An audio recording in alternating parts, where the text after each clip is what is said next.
All right, I wanted to talk about James Harden and Russell Westbrook, two guys who grew up together in Oklahoma City. Westbrook was the '08 draft and Harden was the '09 draft. They played on that Thunder team that made the finals in 2012. Harden got famously traded right after that.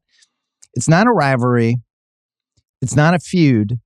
And yet they've been linked together for the last 15 years in the strangest possible ways. Now they're about to be linked together again. It seems like the Clippers are going to be the salvation trade for the Sixers. The Athletic had all these reports today about they almost traded for him this summer. They actually offered an unprotected first, which I hadn't heard before.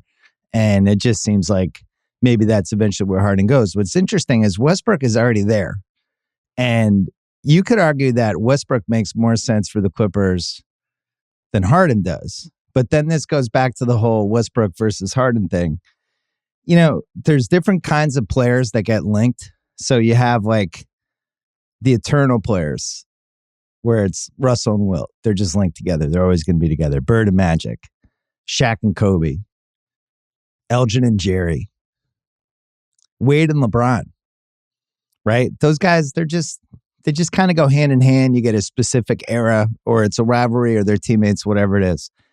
Then there's the ones that always get thrown together because, you know, they get compared to each other the whole career. Like, I feel like Duncan and Dirk were like this.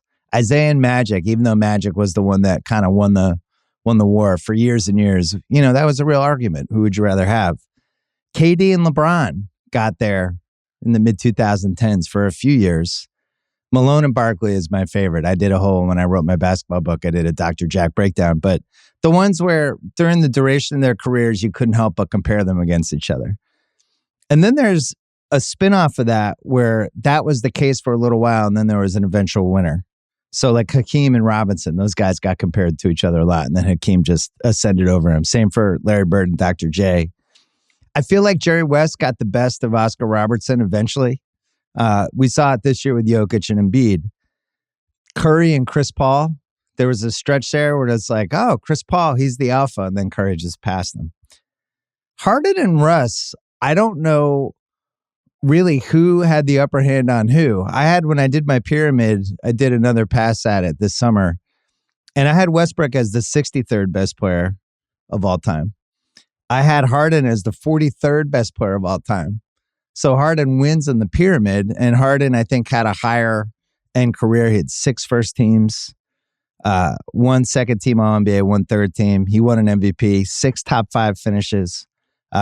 Westbrook also won an MVP, 2 first teams, 5 second teams. So Harden's slightly better career. Then you go into the stats, and it gets a little closer. Russ was basically a 22, 7, and 8 guy. 44% shooting, not as good three-point shooting as Harden. 15 seasons, almost 1,100 games. But in the playoffs, stats go up. He played 116 playoff games so far, 25, 7, and 8, 41% shooting. His playoff resume made the 2012 finals. He was the second best player. 2011 Western Finals, 2014 and 16 Western Finals. He won 2 points per game scoring titles and then 3 assist titles. And most famously, brought the triple-double back. He averaged a triple-double for 4 straight seasons. As you know, I don't care about triple-doubles, but it was cool. Nobody had done it since Oscar. Harden, 25, 7, and 6 for his career. Better statistically, 44, 36, 83 percentages. 14 seasons, 1,000 games. Both of them are super durable. In the playoffs, it drops. He's down to 23, 5, and 6. The field goal percentage is down to 42%. And then from an MVP standpoint, 6 top 5 finishes. Playoff resumes about the same. They both made the 2012 finals and the 2011 Western Conference Finals. Harden, as the best player, made the Western Finals in 15 and 18. You could argue in 18 he came closer to winning a title than he had at any other point in his career other than the 2012 finals. You could say the same for Westbrook. If Klay Thompson doesn't get hot in the 2016 Western Finals, maybe they beat Cleveland in the finals. So both of them have a little what-if thing. And then his version of the triple-double seasons, he had that crazy run. He averaged 36.1 points a game for an entire season, which was the highest since Michael Jordan. And then he also had the 34.3. So it's weird. They're closer than I thought. And then you go like, all right, what characteristics do they have in common? Well, they both started with OKC, both super durable, both high usage guys, for better and worse. They always succeeded the most when the ball revolved around them the most. Wasn't necessarily great for the team. And they always had to find players to put around them that made them succeed, sometimes at the expense of the team. The stats were pretty similar, as we just covered. They both played for 4 teams. Westbrook's on 5. Harden's about to be on 5. They're both 34 years old. They're both super polarizing. I think these are probably, other than Dwight Howard, the 2 of the 3 most polarizing guys of the last 20 years. And there's been a lot of arguments and a lot of debates about, could you actually win a title if this was your best guy or your second best guy? And I remember I wrote a column about Westbrook back in 2012 during the finals called That Boy Competed. And it was about how great Westbrook was, despite this obvious flaw that he had, that he was just kind of out of control sometimes. And sometimes at the worst possible times, like in the finals game after I wrote that column. And that was when I came up with the idea of the 90-10 guy, the guy who's 90% perfect, but there's that 10% that drives you crazy. And with some guys, it stands out more than others. And with Westbrook, his 10% was the most glaring, flashing horns 10% you've ever seen in your life. And that's what we used to argue about with him. Both of them were really disappointing in the playoffs. Like, let's be honest. Like, if you talk about like what are the great Westbrook playoff moments, you'd have some trouble, like especially after Durant left. Like really nothing happened with him in the playoffs. 2016, he wasn't great. 2014, he really laid it to Chris Paul in the Clippers series. That was probably his personal highlight for that. But and then Harden, I mean, Zach Lowe called him the Karl Malone of the playoffs, or the Karl Malone of guards. Zach Lowe said that on my Book of Basketball podcast, I think 4 years ago, and it was like 2 terrible Harden playoff performances ago. He goes down as this century's worst postseason performer. Priscilla was on my podcast Sunday and said he should be in the Quitter Hall of Fame. So that's where we stand on Harden. They both won MVPs. They're both really flawed in the sense of you're a superstar. You shouldn't have flaws that are as glaring as the flaws that these guys have. Harden's case, doesn't play defense, disappears at the worst possible times. Westbrook, it's the 10% thing that we mentioned. The same thing that makes Westbrook great is also the thing that terrifies you the most in a big game, because he thinks he's the best player in the world at all times. So with 50 seconds left, all of a sudden he's taking a 3 or driving the basket. This is why he didn't work with the Lakers. They also have like an extra skill beyond what you think their skill is. Like Harden is a phenomenal passer when he wants to be. Westbrook is one of the best rebounding guards of all time. He really is. He's a phenomenal rebounder, and it was something the Clippers tapped into in the playoffs last year. He's in his mid-30s, and he still had that quality. Both of them weirdly belong to a city. I still feel like Oklahoma City loves Russ. I still feel like Houston loves Harden, even if the Rockets organization didn't want them to come back. They both broke up with KD, and they're both one of a kind. I've never seen a player like either of them. I have never seen anyone like Westbrook.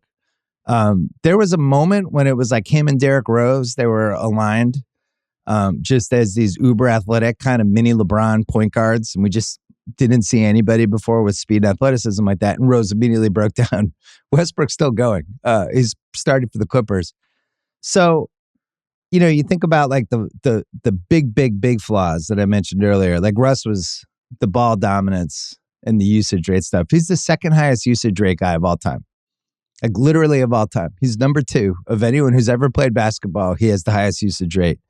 The statistically, like the field goal percentage, there's a bunch of ways to ding him. True shooting percentage, ton of turnovers, and the end of game stuff isn't great. Harden's a little different. Like he quit on 3 teams. This is the new record. I mean, this is like, he's like DiMaggio's 56 game hitting streak. We're never going to see this again. The defense we mentioned, the high usage, very similar to Westbrook. He's 11th all time. Westbrook's second. Westbrook is, I think, 32% usage rate, and Harden was at 30. And the playoff flameouts, those are what they are. But you think back to 2009, they're both on the same team. And Harden at that point looks like he has a chance to be OKC's Ginobili. That seems like the best case scenario. Those 3 years belong to Russ all the way through the 2012 finals. And if you're going like advantage Harden, advantage Russ, back and forth, who's winning? Russ wins those first 4 years, but he was a year older. Harden gets traded to OKC. Harden basically takes over at least for 2013 and 2014 and probably 2015 from Russ. And that was when Harden brought Houston to the 2015 Western Finals, although they should have lost to the Clippers and they yanked him and he put the towel over his head. And it was maybe not even a top 3 James Harden quitting performance, but Corey Brewer, Josh Smith saved his ass, Trevor Ariza. Then advantage back to Russ for the 2015-16 season, and then the next season when he wins the MVP. Then it swings back to Harden, and Harden puts together 2 awesome years, culminating in where you could argue if Chris Paul doesn't get hurt against the Warriors, maybe they win the title that year. I don't know. It still remains to be seen whether you can win 4 straight playoff rounds with that ball-dominant Luka Harden type of style. I'll believe it when I see it. Then they play together in 2019-20, that season, which turned out to be the bubble season, but there was a really fun stretch there where they just basically dumped the center position, spread the floor, and just attacked the basket with Harden and Westbrook. So I'm giving them a draw because that was really fun. Then all of a sudden in the playoffs, it fell apart. 20-22, probably Harden because Westbrook's career starts going sideways. And that goes until last season, which at that point, Harden was playing really well for Philly. Westbrook's career looked like it was over on the Lakers. You know, he's a complete pariah. We write him off. LeBron throws him under the bus. LeBron was the one that traded for him, and then LeBron was the one trying to trade him. Russ took it very personally, as he probably should have, and has the unhappiest 4 or 5 months there. And it really seems like his career is going to be over. Then finds the Fountain Youth with the Clippers. And now he has the advantage again. In this bizarre, it's not a rivalry, it's not a feud. It's just these 2 cars driving next to each other on the highway. But Russ is in the driver's seat. He's the one that's on the Clippers. He was smart enough to take less money to be in a good situation.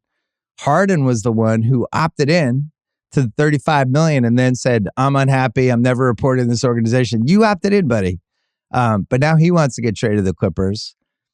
And the way this might play out is either they're going to play together on their 3rd team in the last, I guess, 12 years, dating back to 2012. They're going to be in 3 different cities together, which is crazy. Or Westbrook's going to be the reason that they don't trade for Harden. And if you're going to talk about who has the advantage, again, I had Harden higher in the pyramid, but Russ, other than his Lakers situation, even then, like a lot of the quotes from the Lakers were what an awesome teammate he was, even though he's in the worst situation ever. Everybody loves Russ as a teammate. And I think that has to matter if you're comparing the players. Like the Harden thing, there's not 50 guys lined up being like, oh man, James, wow, love playing with that guy. It's a little more silent on that front. The Westbrook thing, like there was a whole story how he bought all these iPhones for the Clippers and he's been the leader of the team and he's been organized. They need a leader because Kawhi doesn't talk.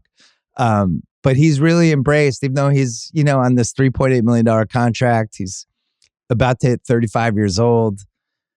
Looks like his career, this might be the last chance for him, but he's kind of embraced it. And he's one of those guys that he's such an incredible athlete. It maybe won't be surprising if he plays 3-4 more years. I don't know if you can win 2 playoff rounds with him, but him looking mostly like him seems realistic. Harden, on the other hand, looks like if it doesn't work out with the Clippers, I don't know what happens to him. So if you're comparing these 2 guys since 2009, and you said Westbrook's still going to be in the league playing for a team and Harden isn't, I think the odds even like 3 years ago would have been plus 700 on FanDuel. And instead, Westbrook inexplicably is kind of in the driver's seat. So what happens now? Do the Clippers trade for Harden? And if they trade for Harden, can these guys coexist again? Because we watched it in the 2018-20 season. They flamed out in the playoffs. Then Harden, that was when he got super unhappy. Was Russ a piece of that? I don't know. Are they still friends? I don't know. They don't really make sense together as basketball players because of the usage rate thing. In general, I would run from James Harden. Like, that's it. If you've quit on 3 teams, I don't care how talented you are. I want no part of you. But if you're the Clippers and you have this new arena next year, you're just throwing shit against the wall. And you don't care about your 2029 unprotected pick. And maybe you don't even care if you give up Norman Powell. You want to be interesting. You don't want to be irrelevant.